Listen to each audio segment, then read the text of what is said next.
John Stamos did not hold back when discussing his close friend Lori Loughlin's estranged husband, Mossimo Giannulli, during an appearance on the Good Guys podcast on October 20.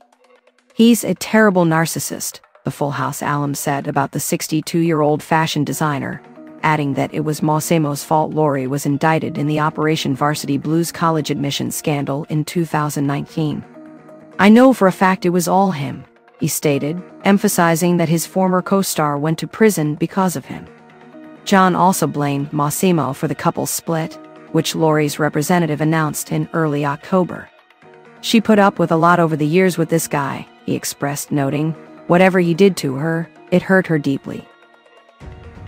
In a world of carefully managed public relations, John's brutal honesty stood out.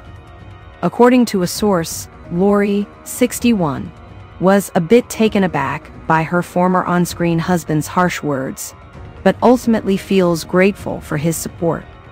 A representative for the When Calls the Heart actress confirmed on October 3 that she and Mossimo, who share daughters Isabella Rose, 27, and Olivia Jade, 26, were living apart and taking a break after 28 years of marriage. A few days later, it was reported that Lori had ended things with Mossimo after discovering incriminating texts on his phone. Now, John's podcast comments are shedding new light on Mossimo's increasingly bad behavior, which John alleges had been happening for years. Lori confided in John a lot, a source revealed. She told him about their marriage struggles and all the tough times she experienced. John was not a fan of Mossimo, the source added. "It's his view that Mossimo controlled Lori to an unhealthy and toxic degree." John had a close view of Lori's relationship with Mossimo for years. He and Lori played beloved TV couple Uncle Jesse and Aunt Becky on Full House starting in 1988 and on its 2016 reboot, Fuller House, and they remained close off-screen ever since. "I know a lot, and I was by her side through much of it," the 62-year-old actor confirmed to podcast hosts Josh Peck and Ben Soffer. "She is an angel, and she always made things better. She cleaned everything up. Things at home weren't always peaceful," says the source. Mossimo had a nasty temper and hated to be challenged or questioned about anything. It had reached the point where everyone was walking on eggshells around him. The college admissions scandal took a toll on Lori's marriage. In 2020, she and Mossimo pleaded guilty to bribery charges, as they were accused of paying $500,000 in bribes to get their daughters accepted into the University of Southern California as rowing recruits, despite not participating in the sport. Lori served 2 months in prison and Mossimo served 5 months.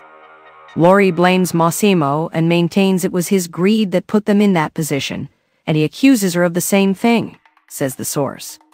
"It's been a finger-pointing exercise between them for years." John now insists it was all Mossimo. "I'm not going to debate whether she had much to do with it or not," he said on the podcast. "I know she didn't." The source says the secret texts were the last straw for Lori. "It's very clear Mossimo had one foot out the door for a long time and that he'd been flirting with other women," says the source. "He was leading a double life and taking Lori for a total fool."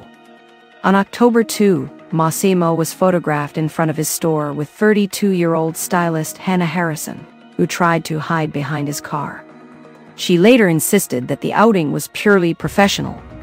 Either way, John made it clear on the podcast that he thinks his old friend is better off without her ex, telling the hosts, "I said, look, all the negativity or hardships that you've been through in your life is connected to this guy.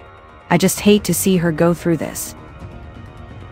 Lori is devastated over the breakup, says the source, but also relieved that the Band-Aid has been ripped off and she can focus on living her best life. She's got friends in her corner to help her heal. Lori is touched that John feels so protective towards her, adds the source, and that he's sticking up for her at a time when she needs love and compassion more than ever.